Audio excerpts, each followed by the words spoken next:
자, 이번에는 3절입니다. 1절 계약의 종류, 2절 계약 성립, 3절 만나실 차례가 됩니다. 3절은 계약의 효력이고요. 계약의 효력은 계약이 생기면 어떤 힘이 생기느냐, 그 계약의 힘을 말하는 거고요. 그 계약에는 다음과 같은 힘이 생겨요. 첫 번째 힘은 동시행항변권이 쌍무계약이면, 두 번째는 위험부담이.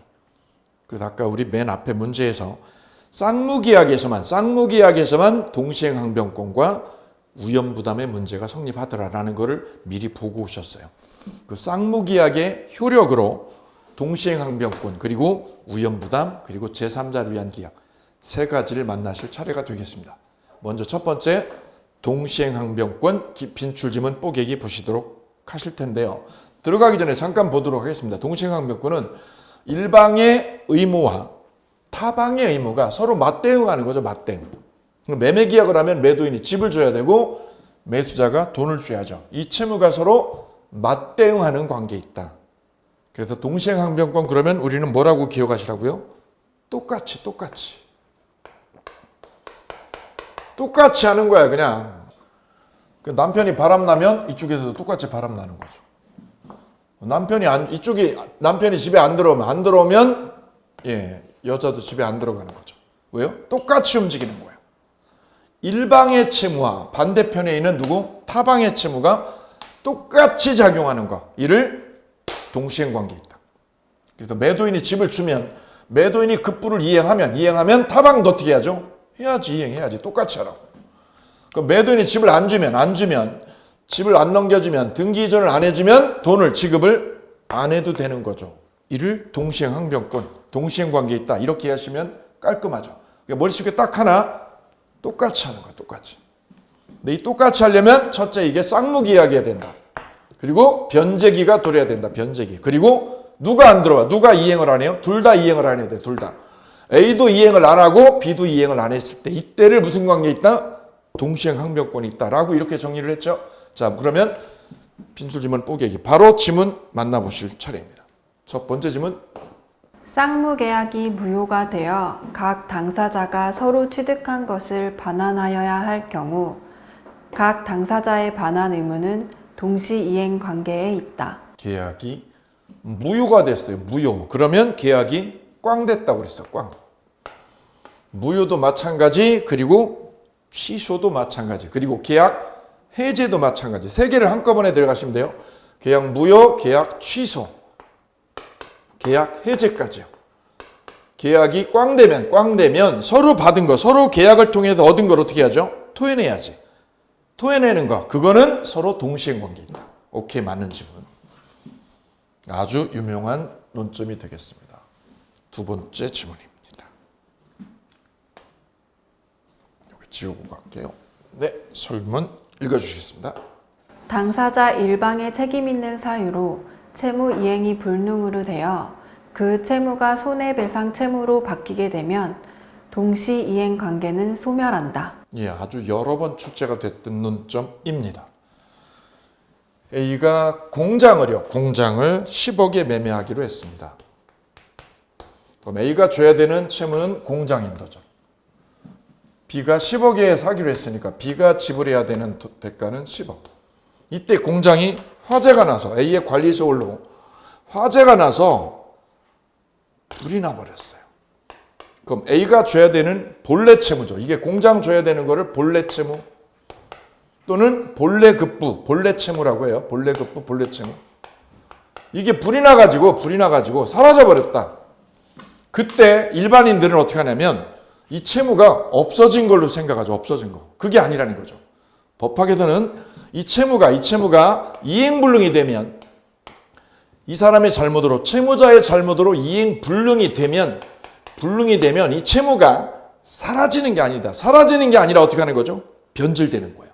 뭘로? 손해배상 채무로. 손해배상 채무로 변질되는 거지 채무가 없어지는 게 아니라는 거죠. 없어지는 게 아니다. 본래 채무가 무슨 채무로? 손해배상 채무로 변질됩니다. 변질된 채로 살아있는 거예요. 이 채무가. 그럼 이 채무는 뭐의 변질일까요? 본래 채무죠. 공장 주는 거지. 공장 주는 게 돈 주는 거로 바뀐 거예요. 그러면 반대급부 볼까요? 이 공장에 대한 반대급부에 서는 건 뭔가요? 10억이죠. 이 10억하고 이 공장 주는 게 서로 맞대응하는 거죠. 그러면 이 채무가 어떻게 됐다고요? 손해배상 채무로 바뀌어버렸죠. 바뀌어버렸으니 이 손해배상 채무하고 맞대응하는 게 바로 뭐죠? 10억이죠. 10억. 이게 서로 동시행관계에 있다는 얘기다. 이렇게. 그래서 어느 채무가 이행불능이 돼서 손해배상 채무로 바뀌게 되면 이 손해배상 채무는 타방에 이 반대급부죠. 이 반대급부와 무슨 관계? 동시행관계에 놓여 있더라. 그러면 이것과 이거는 동시행관계가 그대로 존속하고 있는 거지. 이게 동시행관계가 소멸되거나 없어지는 게 아니라는 거죠.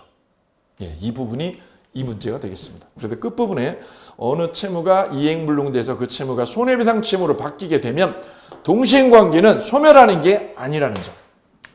이 동시행관계는 그대로 유지되고 있습니다. 유지되거나 존속하고 있다. 이거 줘. 돈 물어줘. 그럼 내가 돈 10억 줄게. 이 두 가지의 채무는 동시행관계에 있다라는 거. 이거 꼭 데려가실게요. 또 시험은 이렇게도 출제가 됐죠.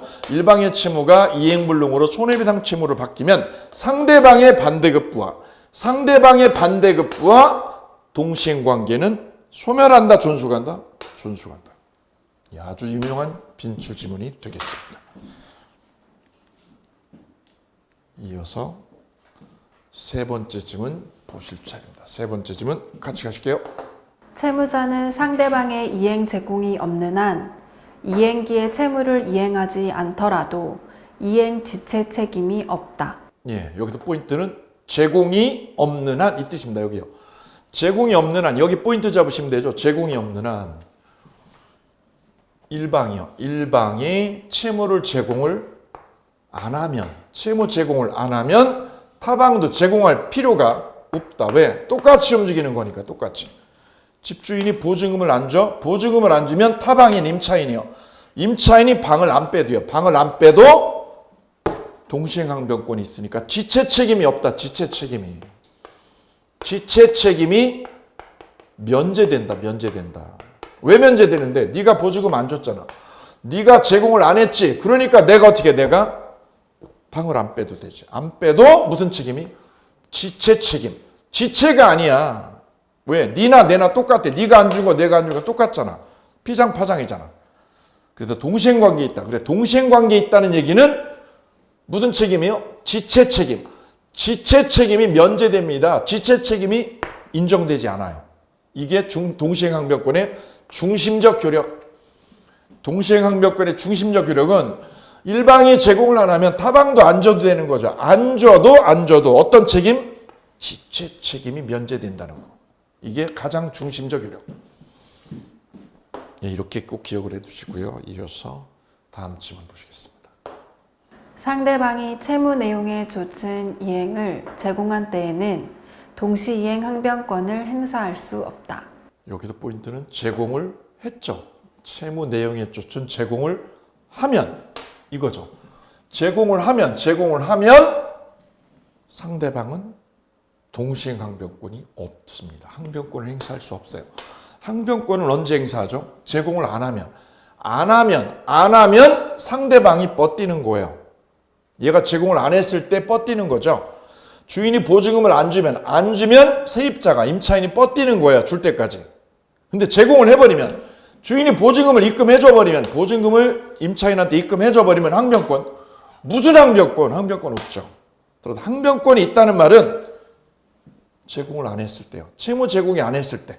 머릿속에 두 개를 기억을 해보자고요. 채무 제공을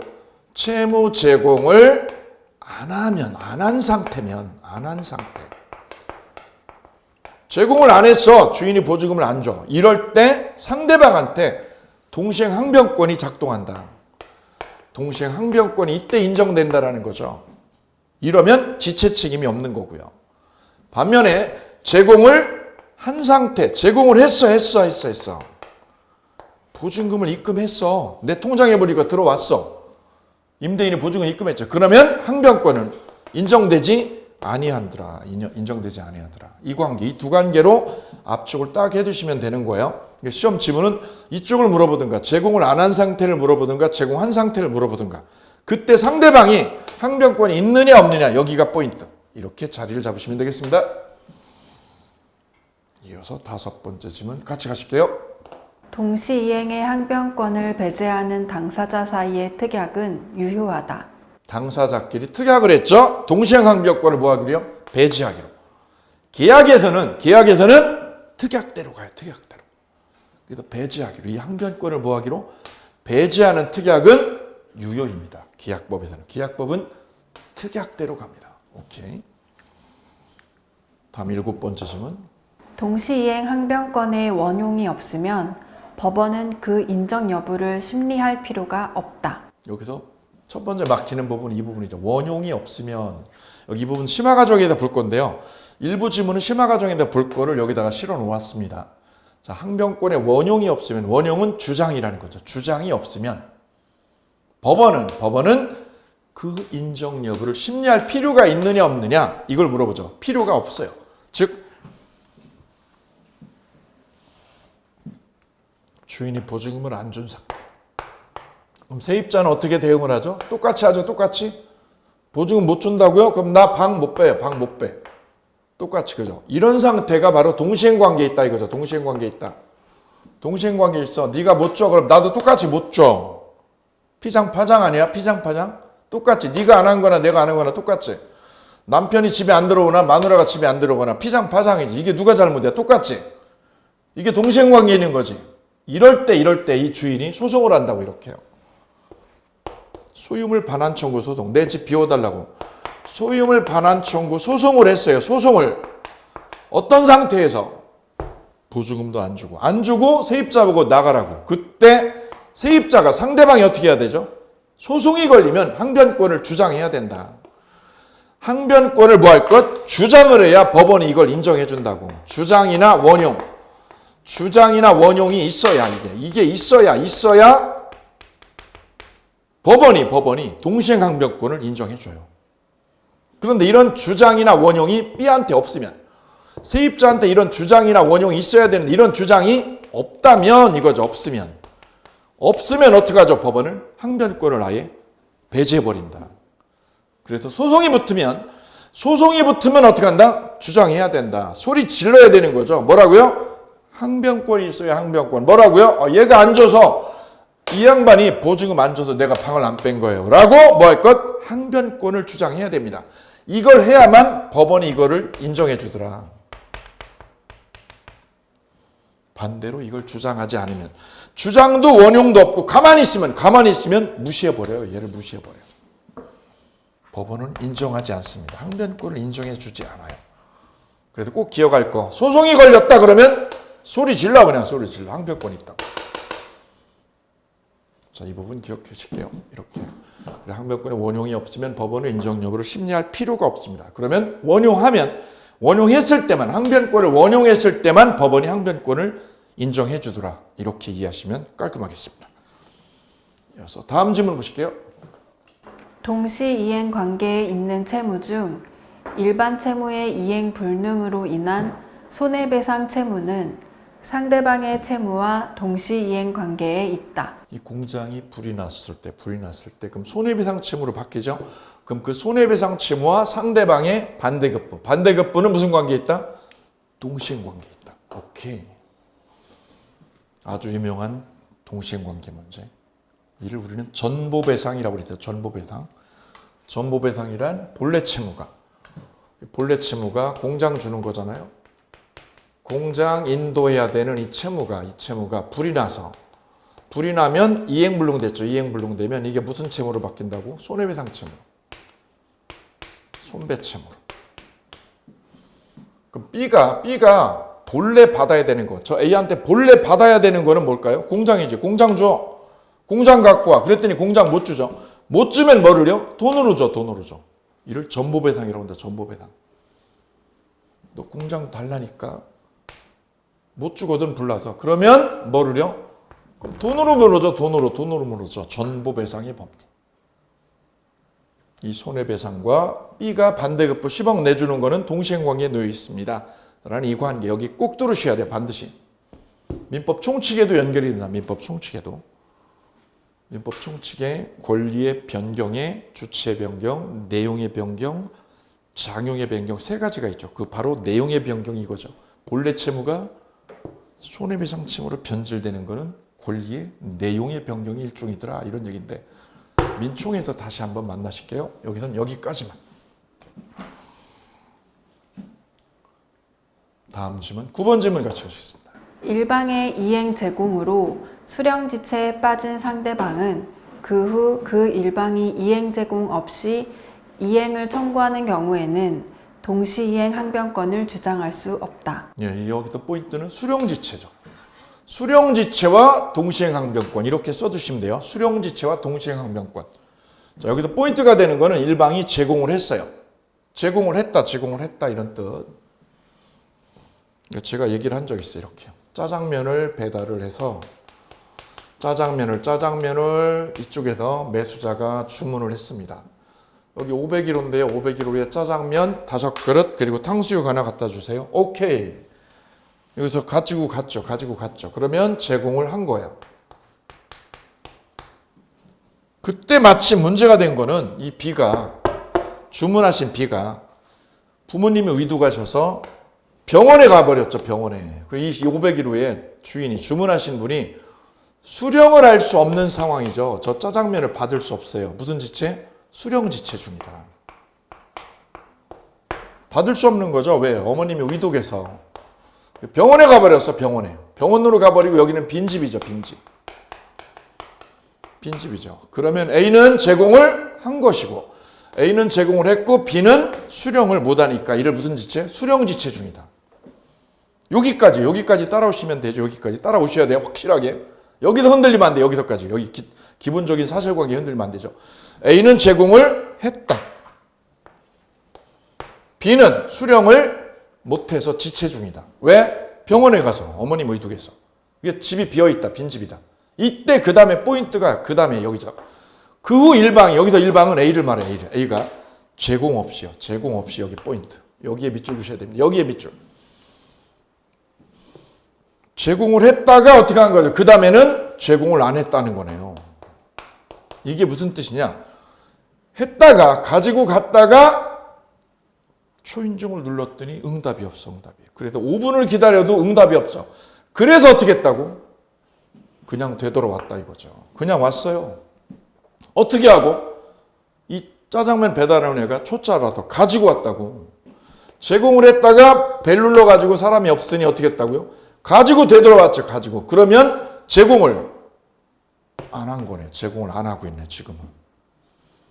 이런 상황을 말합니다. 이런 상황을. 제공을 맨 처음에 했다가 제공을 안 하고 중단한 거네. 제공을 중단해버렸네.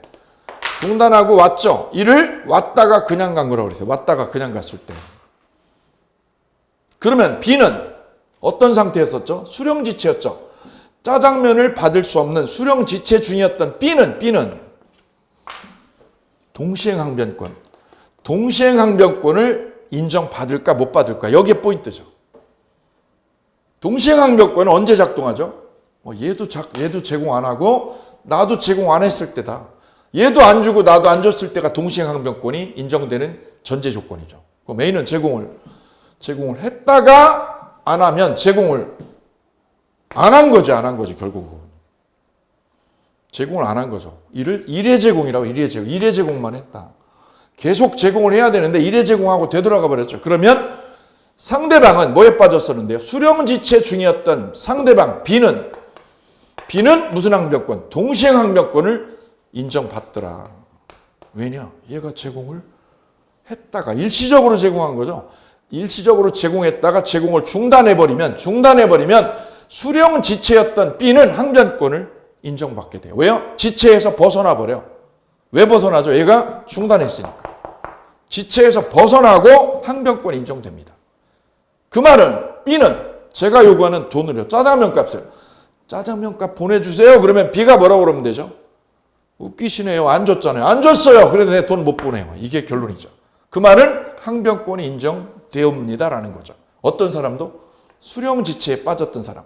수령지체 중이었던 사람도 항변권이 인정되는데 그 전제 조건이 중요하죠. 제공을 했다가 중단하면. 제공을 했다가 중단하면 수령지체였던 이 사람은 항변권이 고스란히 인정된다는 사실이다. 여기에 포인트. 공부를 하다가 때려친 거는 안 한 거예요. 한 게 아니야, 한 게 아니야. 보세요, 여기. 공부를 하다가 중간에 때려쳤다. 안 한 거지. 근데 착각하죠. 뭐라고요? 내가 했다고. 뭘 해야 하기는. 그죠? 예. 예. 제가 연애할 때 성격이 급해가지고, 예. 집사람 만날 때 이렇게 기다리다가, 저 기다리다가 10분 지나면 저는요, 와버려요. 집사람이 나중에 연락 오죠. 뭐라고요? 당신 기다렸냐고. 저는 뭐라고 그러죠? 기다렸지, 내가 10분. 그럼 집사람이 뭐라고 그래요? 기다리기는 없던데, 안 기다렸죠. 기다리다가 안 기다린 거는 안 기다린 거예요. 공부를 하다가 안 하면 안 한 거야, 안 한 거. 그죠? 기다리다가 안 기다리면 안 기다린 거예요. 그죠? 술 먹으러 내가 한 달을 참았어요, 공부하려고. 그죠? 그래, 참다가 29일째 갔어요. 나는 뭐 한 거예요? 안 참은 거지. 참으려면 어떻게 해야 되는 거죠? 끝까지 참는 게 진짜 참는 거죠. 제공을 했다가 중단한 건 제공을 안 한 겁니다. 그래서 상대방이 수령지체였던 이 사람이 항변권이 딱 거꾸로 뒤집어져서 생겨요. 이 문제가 바로 수령지체 문제, 수령지체. 수령지체였던 사람도 항변권을 주장할 수 있더라. 없다가 아니라 있다, 좋다.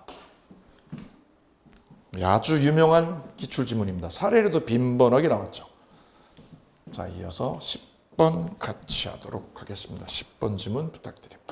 동시이행 관계에 있는 쌍방의 채무 중 어느 한 채무가 이행 불능이 되어 손해배상 채무로 바뀌는 경우 동시이행의 항변권은 소멸한다.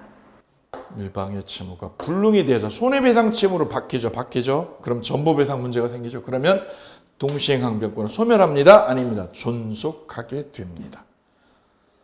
예, 관련해서 더 많은 빈출 지문이 있는데요. 나머지는 심화 과정에서 심화 이론 들으시고 하셔야 돼요.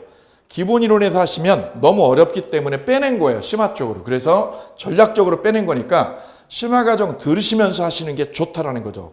공부는 때가 있으니까, 단계가 있으니까. 그 단계에 맞춰서 공부를 해주시는 게 포인트. 그렇지 않으면 어려운 거를, 내가 공부 안 한 거를 자꾸 다루 들어가서 만나면 한 시간을 보셔도 한 페이지를 못 넘어가는 아주 비효율적이고 좌절감 맛보는 공부를 하게 돼. 이거는 학습에서 굉장히 중요한 포인트예요. 일찍 너무 좌절하는 거 좋지 않으니까요. 단계별로 잘 끌어가는 거. 그거는 저하고의 호흡입니다. 호흡. 그 단계에 맞춰서 문제를 풀어준다는 거. 이게 이 학습의 포인트가 되겠습니다. 이제 사례 문제. 직접 우리 시험에 사례 문제가 어떻게 출제되는지 위험부담에 관한 문제입니다. 위험부담에 관한 사례 문제를 같이 풀어보는 시간입니다. 자, 설문 보시도록 할까요? 읽어주실까요? 갑과 을이 을 소유의 주택에 대한 매매 계약을 체결하였는데 주택이 계약 체결 후 소유권 이전 및 인도 전에 소실되었다. 다음 설명 중 틀린 것은? 예, 계약 체결 후 소실되었다. 이렇게 사례 문제가 나오면 이제 문제 푸는 요령이 아직 없으신데 무조건 이런 접근을 해주시는 게 좋다는 말씀입니다. 맨 왼쪽에 소유자예요. 소유자를 넣는다. 소유자를.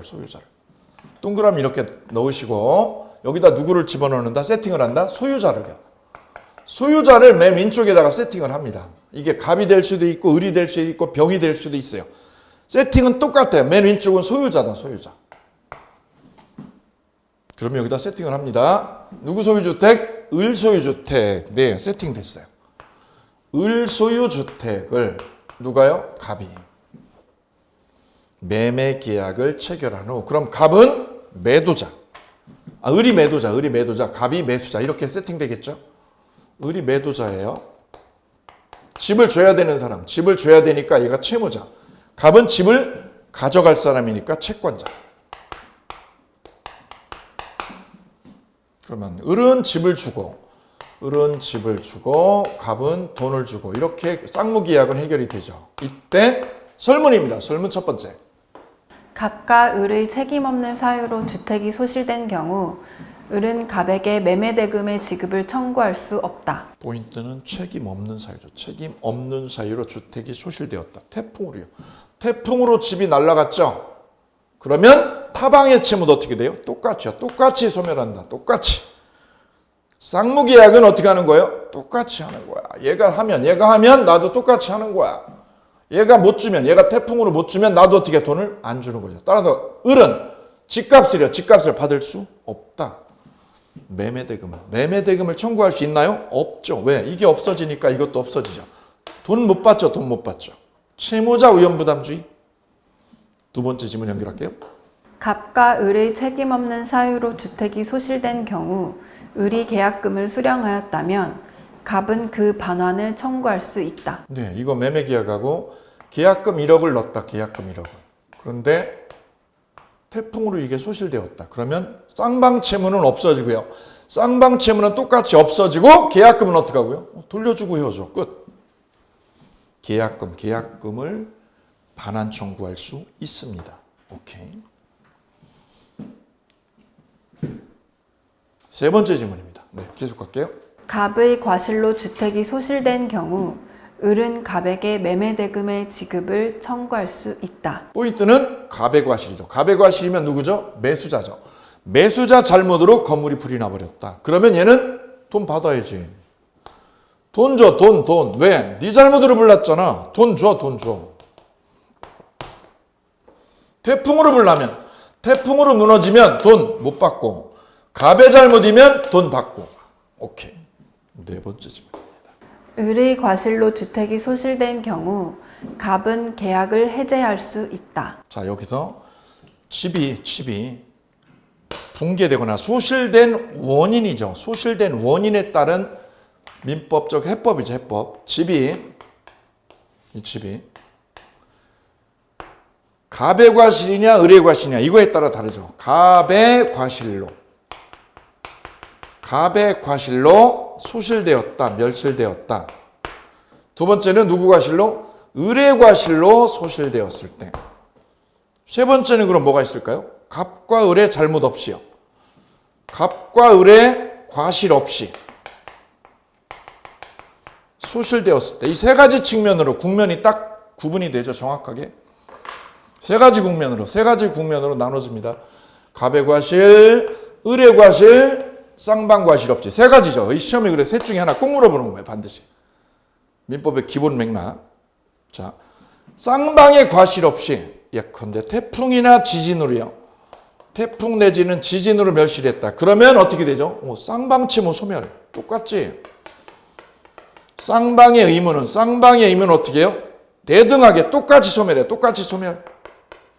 끝. 계약금은 돌려줘. 그럼 이제 이 앞에 거 두 개 남았죠. 위에는 첫 번째죠. 갑의 과실, 채권자죠. 갑의 과실로 불이 나면 을은 돈 받아야죠. 을은 돈을 요구할 수 있죠. 왜요? 네 잘못이잖아, 네 잘못. 근데 거꾸로요. 을의 과실이면 이건 내 잘못이네. 내 잘못으로 이게 불이 났네. 그러면 을은 돈 요구하나요? 못하지. 무슨 돈을 요구해? 자기 잘못. 이럴 때는 채무불이행이라고 그러죠. 채무불이행. 을의 과실이면 자기 잘못이죠. 자기 잘못으로 건물이 불이 났다. 이럴 때를 채무불이행 또는 이행불능이라고 그러죠. 채무불이행 또는 이행불능. 못 주게 된 원인이 누구 잘못이죠? 자기 잘못이네. 내 잘못으로 못 주게 됐어. 채무불이행. 공장이 불이 났잖아. 그러면 아까 공부했었던 거죠. 그대로 연결합니다. 그럼 공장 인도 채무가 공장을 인도해 줘야 되는 본래 채무가 무슨 채무로? 손해배상 채무로 변질이 되죠. 그럼 이 반대급부하고 동시행 관계에 놓여 있다. 그때 갑은 채무불이행이니까 계약을 해제할 수 있다. 갑은 계약 해제 처리가 돼. 해제 처리. 너 집 줘 못 줘? 못 주지. 나 계약 그럼 어떻게 할 거야? 끝낼 거야. 끝내. 해제 처리를 하거나 아니면 뭐를 해도 돼요? 본래 채무 대신에. 본래 채무는 공장인데 너 공장 주니 못 주니? 못 주지. 못 주면 나한테 뭐를 줘? 돈으로 물어줘. 돈으로. 공장값을 돈으로 변상해 줄래? 전부배상. 둘 중에 하나를 물고 들어가면 되는 거죠. 누가? 갑이. 그래서 이 건물이 자기 잘못으로 소실되었을 때를 우리는 채무불이행 책임. 쌍방과실 없이요. 쌍방과실 없이 이행할 수 없으면 위험부담, 채무자 위험부담 이렇게 구별을 했죠. 이때 채무불이행이 되면 계약을 해지하거나 아니면 무슨 배상? 전부배상을 치고 들어갈 수 있더라. 여기 기억하셔야죠. 이 세 가지 국면, 집이 소실된 원인 국면 세 개를 꼭 기억해 두세요. 노트에. 시험은 세 개 중에 하나만 물어봐. 하나만. 세 개를 다 물어보지 않아요. 공부를 제대로 하고 계신가요? 세 개 중에 하나만 딱 찍어서 물어봅니다. 그럼 설문의 네 번째는 의뢰과실이죠. 의뢰과실로 주택이 소실된 경우 갑은 계약을 뭐 할 수 있죠? 해지할 수 있네. 해제를 안 하고 뭐를 해도 돼요? 갑은 계약을 깨지 않고 뭐 해달라고? 돈으로 변상해. 전보배상. 전보배상을 요구할 수도 있더라. 오케이. 5번 지문 연결할게요. 갑의 수령지체 중에 갑과 을의 책임 없는 사유로 주택이 소실된 경우 을은 갑에게 매매대금의 지급을 청구할 수 없다. 자, 여기다 포인트 또 나왔어요. 수령지체라는 말이. 갑의 수령지체 중 여기에 포인트 이렇게 잡아보실까? 이렇게 수령지체 중 그러면 수령지체는 아까 소개를 드렸잖아요. 예, 여기 짜장면으로 바꿔볼게요. 집을 짜장면으로 바꾸면 되죠. 내가 짜장면을 가지고 갔죠. 그랬더니 갑이 어머님이 아프셔서 편찮아가지고 병원에 급하게 가다 보니 집이 빈집이 됐죠. 그래서 갑은 수령을 못하고 있었죠. 이를 무슨 지체? 수령지체 중이었네. 수령지체 중. 근데 이 짜장면 배달하는 분이 짜장면을 가지고 와서 기다리다가 어쨌대요? 여기가 포인트. 여기 헷갈리면 안 돼. 여기도 헷갈리면. 아까 동시행항변권에서는 어떻게 했죠? 왔다가 어떻게 했죠? 짜장면을 가지고 갔어. 이 바보가 추짜라서. 가지고 가면 어떻게 돼요? 왔다가 가지고 가면 수령지체 중이었던 갑은 무슨 항변권? 동시행항변권이 인정되더라. 왜? 왔다가 그냥 가버리니까 지체에서 벗어나죠. 근데 지금은 그게 아니야. 그게 여기가 달라요. 이게 달라. 살짝 달라요. 짜장면 제공했죠. 배달해서 짜장면 제공을 했어요. 그때 갑이요. 수령을 안 했으니까 무슨 지체? 수령지체 중. 배를 눌러도 안 나오잖아. 그래서 을이 어떻게 했다고요? 얘는 초짜가 아니야. 아까 왔던 애는 아까 동시행항변권에서 배달 왔던 애는 초짜예요. 지난주에 온 애야. 배달 경험 몇 번 없어. 근데 얘는 3년 배달해. 3년 배달. 배달의 민족의 타짜. 와서 배를 눌러도 사람이 없으니까 얘는 어쨌을까? 여기서 얘가 어떻게 하면 짜장면을 가지고 돌아가면 사장님이 뭐라고 그래요? 야, 너 30분 동안 갔다가 이제 그냥 오냐? 돈도 못 받아가지고. 그죠? 그냥 오면 너는 나 욕먹어, 사장님한테. 그럼 어떻게 해야 되는 거예요? 놓고 와야지, 놓고. 주고 오든가 놓고 오는 거지, 여기 놓고. 집 앞에다 놓고 왔어요. 아까하고 다르잖아요, 아까하고. 동시행항변권에서는 그냥 들고 왔죠, 바보. 여기는 놓고 되돌아왔죠. 이거 잘 보셔야 됩니다. 완전 달라요. 그러면 놓고 오게 되면 얘는 제공을 계속 하고 있는 거네. 계속 뭐 하는 중? 제공 중이네. 제공 중. 아까는 되돌아가니까 제공이 중단돼 버렸지만 제공을 하고 있죠. 하고 있으면 얘는 지체에서 벗어나 못 벗어나? 못 벗어나는구만. 계속 지체네 그냥. 지체 중이죠. 왜요? 제공을 계속 하고 있으니까. 이때 여기 짜장면 놓고 간 짜장면을 계단 앞에 있는 이 짜장면을 누가 봤다고요? 지나가는 야옹이가 봤죠. 야옹이 눈에 저 짜장면이 띄었죠. 그래서 야옹이가 어떻게 했다고요? 야옹하고 다 먹어버렸죠. 다 먹었어요. 그리고는 저녁에 갑은 어머님 병원 그 뒷수습을 하고 집으로 급하게 와봤더니 누가요? 빈 그릇만. 그리고는 전화가 바로 왔어요. 뭐라고요? 짜장면값 보내세요. 짜장면값 받으러 왔는데요. 그때 갑이 뭐라고요? 나 먹은 적 없는데요. 나 먹은 적 없으니까 짜장면값 못 준다요? 이 부분이죠. 제공을 해서 뭐에 빠뜨렸어요? 수령 지체 중이죠. 지체 중에 쌍방 책임 없이요. 야옹이가 다 먹은 거는 갑의 과실도 을의 과실도 아니죠. 갑과 을의 뭐가 없는 거죠? 과실 없이요. 과실 없이 이행불능이 됐다. 이행할 수 없게 됐죠. 그러면 이거는 야옹이 잘못이 아니라 누구 잘못? 갑이 뭐 했기 때문에 지체라는 원인 제공을 갑이 했죠. 갑이 지체 원인 제공을 했죠. 그래서 을은 돈을 받아낼 수 있다. 그래서 지체 중에 수령 지체 중에 쌍방과실 없이 불능이 된 거, 이렇게 불능이 된 거는 갑의 잘못이다. 결정적 원인 제공을 갑이 한 거죠. 그러니 을은 돈을 받아낼 수 있다 이거죠. 이를 채권자 우연부담. 채권자 네가 우연부담해. 여기 연결해 보면 갑의 수령 지체 중에 쌍방 책임 없는 사유로, 지체 중에 무슨 사유로? 책임 없는 사유죠. 책임 없는 사유로 주택이 소실되면 이건 누가 원인 제공? 갑이 지체하다가 이런 일이 생긴 거죠. 지체 중에 태풍으로 집이 빡살났다. 갑이 수령을 지체하다가 지진으로 집이 빡살났다. 다 누구 잘못? 갑의 잘못이지. 지진 때문이 아니에요. 갑의 잘못이죠. 갑이 어떤 거? 수령 지체했던 거. 그때 매도자 을은 갑에게 매매대금을 받을 수 있다죠. 있다. 여기 정답. 이렇게 해서 본 설문의 정답은 5번 채권자 우연부담에 관한 사례죠. 사례를 여기다 녹아내는 이 문제가 되겠습니다. 이 사례 문제를 2번 정도 연습을 해두시면 좋을 것 같아요. 이렇게 해서 동시행항변권 그리고 우연부담에 관한 빈출지문 뽀개기를 같이 해보셨습니다.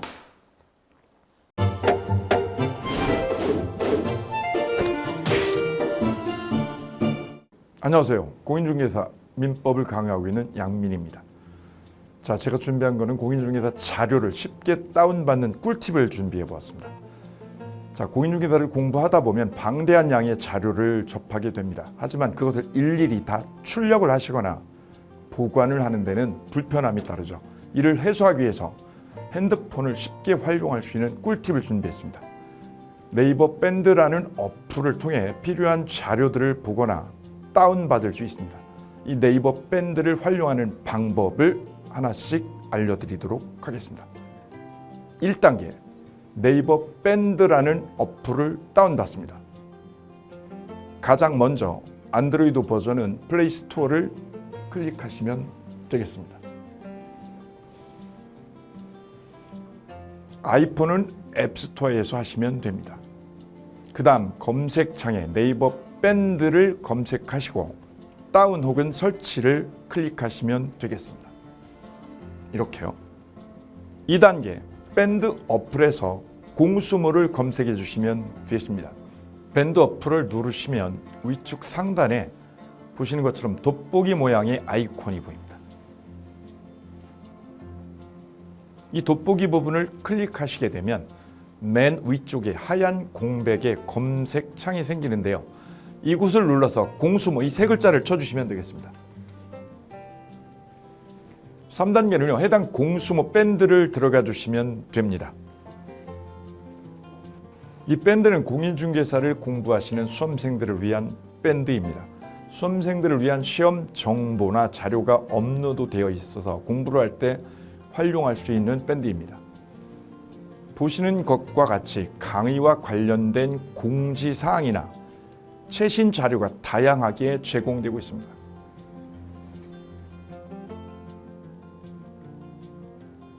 (4단계) 또 다른 꿀팁 모바일 일일학습법에 대해서 소개드릴까 합니다.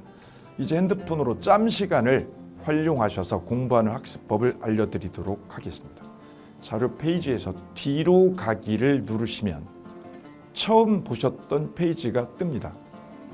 여기서 내려가 보세요. 모바일 일일 학습이란 코너가 보입니다. 이 부분을 누르게 되면요. 매일 한 개씩 핵심 부분이라고 할 수 있는 문제가 업로드되어 있고요. 더 아래로 쭉 내려가시면 정답과 해설 부분을 볼 수가 있습니다. 맨 아랫부분을 보시면 이렇게 댓글 쓰기도 남길 수 있으시죠. 스마일 부분을 눌러 좋아요로 표시할 수도 있습니다. 짬을 내어 스스로 학습한 뒤 모르는 부분을 질문할 수도 있고 하루 동안 공부했던 것을 정리하시거나 공부한 소감을 적어 놓으실 수도 있습니다.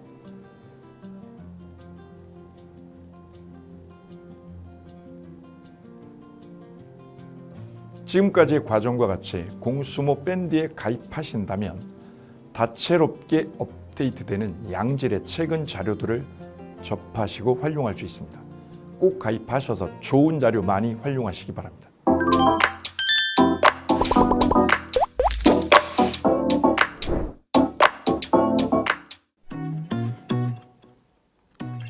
자, 안녕하십니까. 자, 이번에는 부동산 실무, 일반인들이 어떤 도움을 받기 위한 관련된 밴드에 대해서 소개를 시켜드릴 건데요.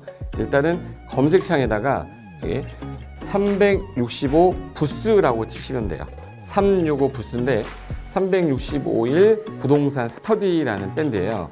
네이버 밴드인데 365 부동산 스터디라는 밴드 일단 클릭하시면 현재는 이제 4만 명 정도 되는 밴드인데요. 우리가 일반인들이 어떤 부동산 정보를 습득하는 데 있어서 이 정보를 얻기가 되게 쉽지가 않습니다.